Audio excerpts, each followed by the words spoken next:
ఆ సంగతులు జరిగిన తర్వాత దేవుడు అబ్రాహామును పరిశోధించెను. గమనించారా? పరిశోధన అనేది ఒక వ్యక్తిని సంపూర్ణునిగా చేస్తుంది. ఒక వ్యక్తి ఆత్మీయంగా సంపూర్ణతలోనికి వెళ్ళడానికి పరిశోధన చాలా అవసరం. పరిశోధిస్తాడు దేవుడే, దేవుడు అనుమతిస్తాడు పరిశోధనకు. ఎందుకంటే ఆ వ్యక్తి ఆ పరిశోధనను తట్టుకోవడం ద్వారా అతడు ఆత్మీయతలో ఎంతో బలం పుంజుకుంటాడు, పరిపూర్ణుడవుతాడు. కాబట్టి పరిశోధన అనేది కూడా దేవుడు అనుమతించే ఒక విషయం. ఆత్మ ద్వారా మనం పరిశోధించబడతాం. గమనించండి, ప్రభువును కూడా శోధించడానికి అరణ్యములోనికి త్రోసుకొని వెళ్ళాడట. ఎప్పుడండి? బాప్తిస్మము పొందిన తర్వాత. అమ్మా బాబు, తప్పకుండా మనము పరిశోధించబడతాం. దేవుడు కూడా అనుమతిస్తాడు. ఎందుకంటే అది ప్రభువు యొక్క మహిమ కొరకు దేవుడు దాన్ని అనుమతిస్తాడు. మనం జ్ఞాపకం చేసుకుంటే యోబును గూర్చి దేవుడు తన మహిమార్థమై దుష్టునితో మాట్లాడాడు కదా. యోబును గూర్చి దేవుడు సాతానుతో ఏం మాట్లాడాడు చూడండి. యోబు గ్రంథంలో ఒక మాట చూద్దాం. మొదటి అధ్యాయం, యోబు గ్రంథం మొదటి అధ్యాయంలో దేవుడు యోబును గూర్చి చెప్పిన కొన్ని గొప్ప సంగతులు చూద్దాం. చూడండి, 7వ వచనము నుండి 6వ వచనము నుండి, మొదటి అధ్యాయం 6వ వచనము. దేవదూతలు నిలుచుటకై వచ్చిన దినమొకటి తటస్థించను, కలిసి వచ్చను.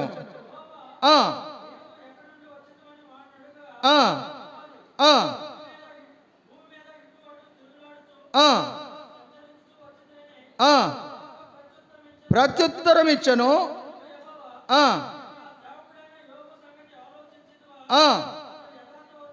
అతడు యథార్థవర్తనుడును.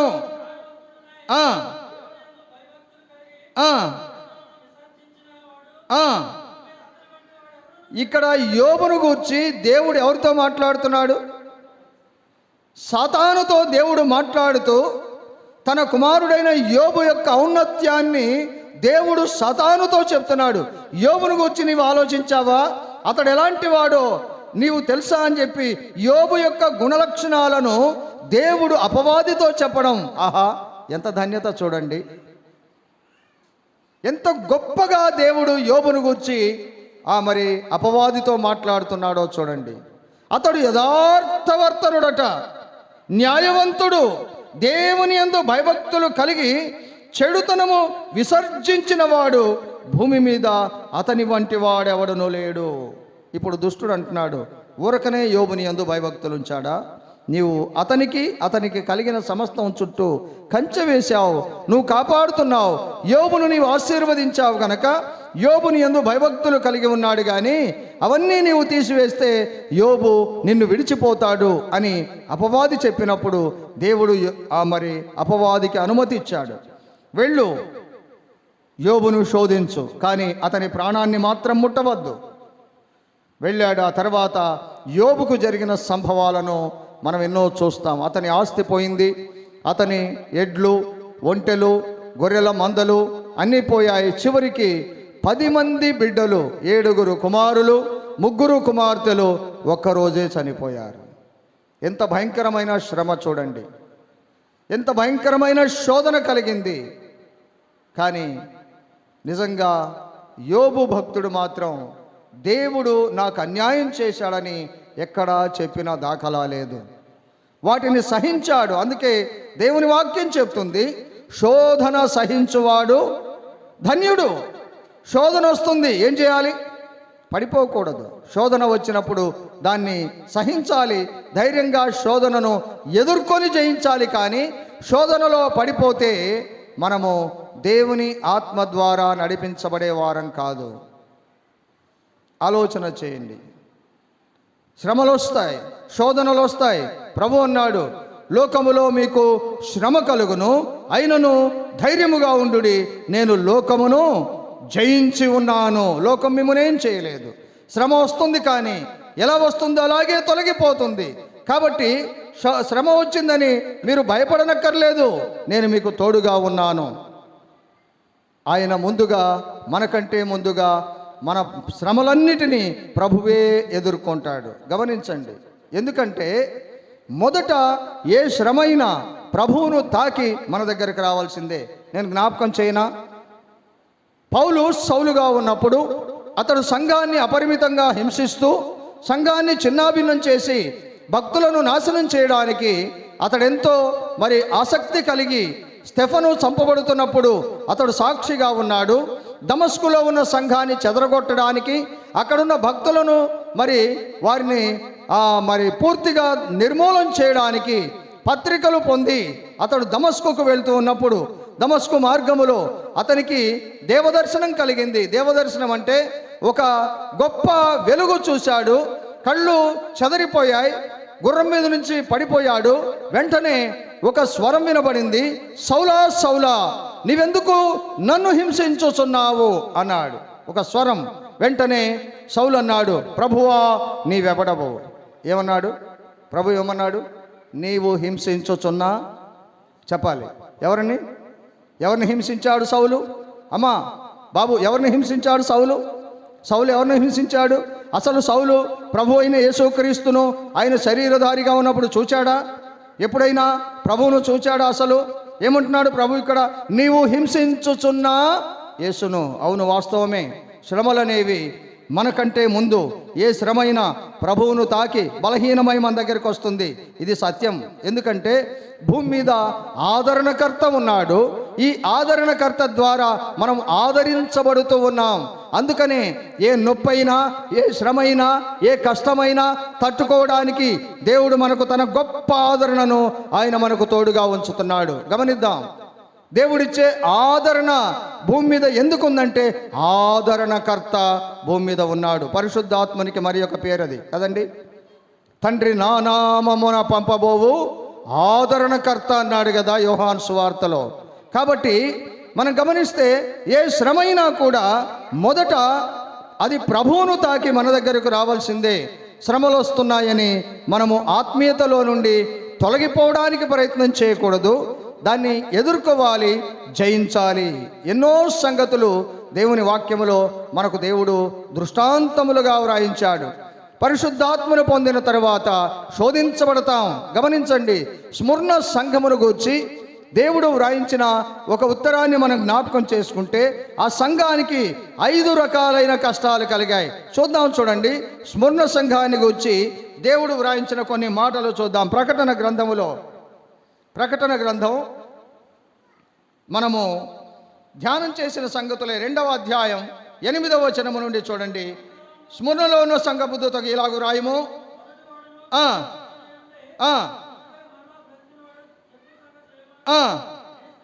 ఒకటి నీ శ్రమను, రెండవది నీ దరిద్రతను నేను ఎరుగుదును. చెప్పుకొనుచు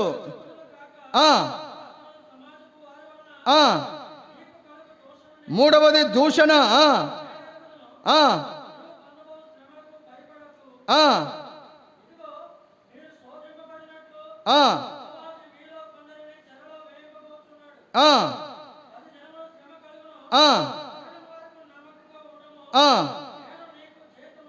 జీవ కిరీటం ఇచ్చేదను.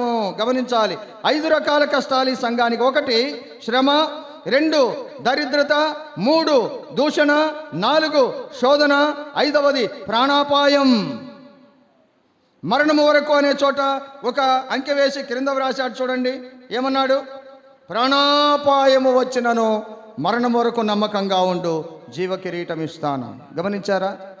అవును, 10 దినములు శ్రమ కలుగుతాయి, తర్వాత నేను నీకు తోడుగా ఉంటాను, నువ్వు నమ్మకంగా ఉండు. నీవు దేన్ని పట్టుకున్నావో దాన్ని విడిచిపెట్టవద్దు. అవును, శ్రమలు వస్తాయి. దారిద్రత ఉంది, దూషణ ఉంది, శోధన ఉంది, ప్రాణాపాయం ఉంది, అన్నీ ఉన్నాయి. కానీ నేను విడిచిపెట్టను. I will be with you. అంతవరకు నేను మీతో ఉంటానని వాగ్దానం చేసిన వాడు నమ్మదగిన వాడు. ఆయన వాగ్దానం మనతో ఉంది. ఆయన మనల్ని విడిచిపెట్టడు. శ్రమలు, శోధనలు, కష్టాలు ఇవన్నీ ఆధ్యాత్మిక జీవితములో మనతో పాటు ప్రయాణం చేస్తూ ఉంటాయి. అందుకే ప్రియులు కొంతమంది కీర్తన కూడా వ్రాశాడు కదా, ఏమని? శ్రమలు లేని జీవితమును కోరుకొనకము సోదరా అని ఒక కీర్తన కూడా వ్రాశాడు. శ్రమలు లేకుండా ఆత్మీయ జీవితం పరిపూర్ణం కాలేదు. అందుకే ప్రభువు కూడా ఒకసారి ఆయన కూడా తన నోటితో ప్రభువు చెప్పిన మాట ఏమిటంటే, మీలో ఎవడైనను నన్ను వెంబడింపగోరిన ఎడల తను తాను ఉపేక్షించుకొని తన సిలువనెత్తుకొని నన్ను వెంబడించవలెను అన్నాడు. సిలువ ఏమండి? సిలువ దేనికి గుర్తు? శ్రమలకు గుర్తు. సిలువ అనేది శ్రమలకు గుర్తు. కాబట్టి శ్రమలు వస్తాయంటే వాటికి భయపడి దూరంగా తొలగిపోకూడదు. శ్రమలు వస్తాయి, కానీ ప్రభువు నిన్ను విడిచిపెట్టాడు. శ్రమలో నిన్ను పరిపూర్ణం చేస్తాడు ఆయన. శ్రమ ద్వారా దేవుడు నిన్ను పరిపూర్ణతలోనికి తెస్తాడు. నీ విశ్వాసానికి అది ఒక పరీక్ష అని దేవుని వాక్యం మనకు జ్ఞాపకం చేస్తుంది. అందుకే యాకోబు భక్తుడు అన్నాడు కదా, ఏమని? 1వ అధ్యాయం 2వ వచనములో, నా సహోదరులారా, మీ విశ్వాసమునకు కలుగు పరీక్ష, శోధనకు యాకోబు పెట్టిన ఒక పేరిది. ఏమని? మీ విశ్వాసమునకు కలుగు. ఏమండి? కలుగు. ఒక విద్యార్థి జూన్ నెల నుండి మరలా తిరిగి ఏప్రిల్ నెల వరకు కష్టపడి చదువుతాడు, విద్యాభ్యాసం చేస్తాడు. ఆ తర్వాత చివరిలో ఏముంటాయండి? పరీక్షలు ఉంటాయి కదా. దేనికి ఉంటాయి పరీక్షలు? నీవెంతవరకు చదివావు, నీవు చదివిన సంగతులను నీవెంతవరకు గ్రహించావు, ఎంతవరకు అవగాహన చేసుకున్నావు, ఎంత దాని గురించిన ఆ జ్ఞానాన్ని నీవు సంపాదించావని పరీక్ష ఉంటుంది. కాబట్టి భక్తుడు కూడా అంటున్నాడు, ఏమని? నా సహోదరులారా, మీ విశ్వాసమునకు కలుగు పరీక్ష ఓర్పును పుట్టించును. విశ్వాసానికి కలిగే పరీక్ష ఏం పుట్టిస్తుందట? ఏమండి?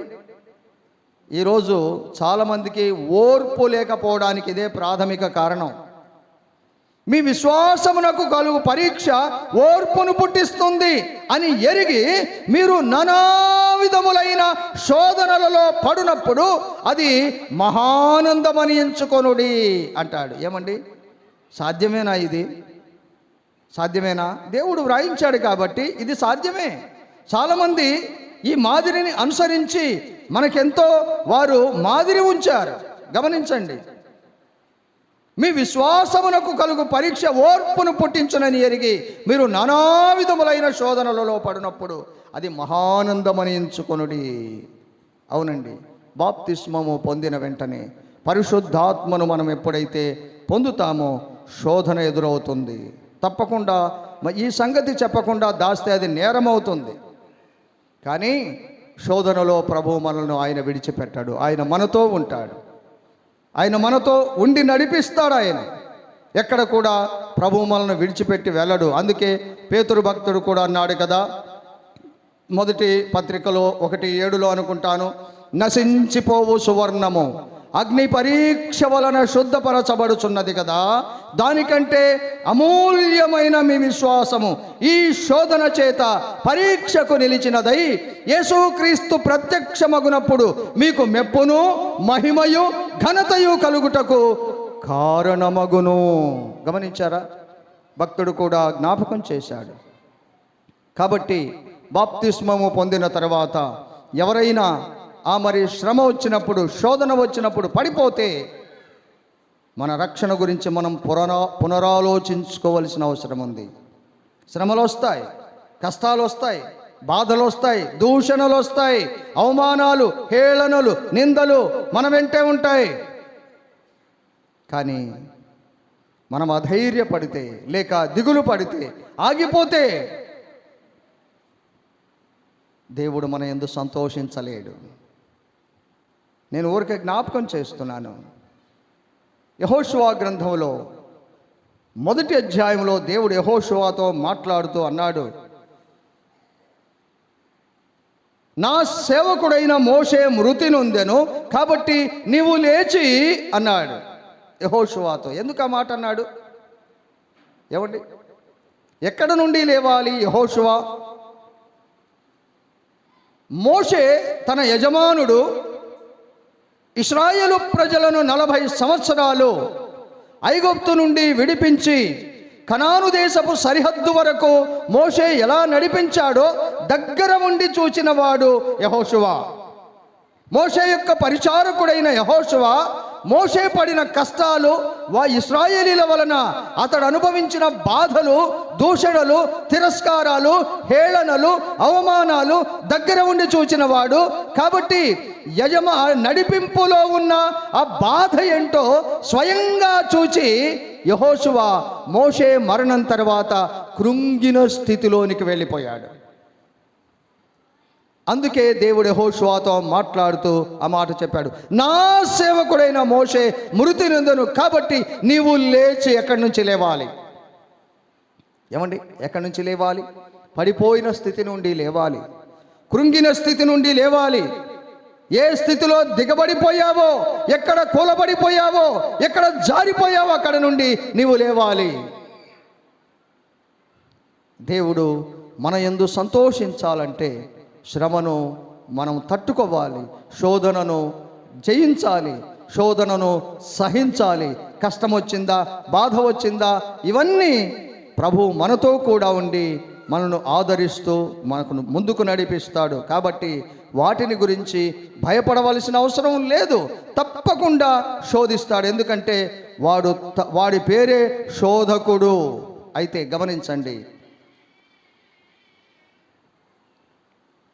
శోధన అనేది మనల్ని పరిపూర్ణులుగా మారుస్తుంది.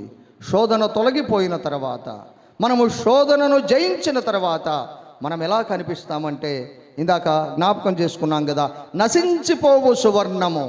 సువర్ణం అంటే ఏమిటండి? బంగారం కదా. బంగారానికి ఎప్పుడు విలువ ఉంటుంది? అది బాగా మెరిసేటప్పుడా, లేక బంగారానికి మకిలి పట్టి, అంటే ఏమంటారు దాన్ని, పైన అంతా అదంతా ఆ మెరుపు తగ్గిపోయి దానిపైన అంతా కూడా నల్లటి పూత ఏర్పడినప్పుడు బంగారానికి విలువ ఉంటుందా? దగదగా మెరుస్తుంటే విలువ ఉంటుందా? ఆలోచన చేయండి.